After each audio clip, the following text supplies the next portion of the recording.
Vậy là tiết mục vừa rồi đã kết là chương trình văn nghệ Trung thu hội nhập trong lần hôm nay của chúng ta ngày hôm nay rồi, đúng không ạ? Xin mọi người hãy ươm một tràng pháo tay thật to nào. Rồi thay mặt nhà trường cảm ơn ông bà, ba mẹ cùng các cô giáo đã luôn đồng hành ủng hộ và tạo điều kiện cho các bạn nhỏ có một mùa trung thu thật là ý nghĩa. Và bên cạnh đó, tôi cũng xin một tràng pháo tay nữa để dành tặng các nhỏ ngày hôm nay đã rất là tỏa sáng trong đêm rằm trung thu ngày hôm nay ạ.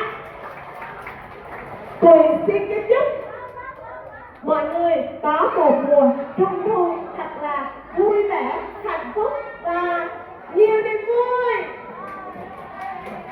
Xin hẹn gặp lại mọi người vào chương trình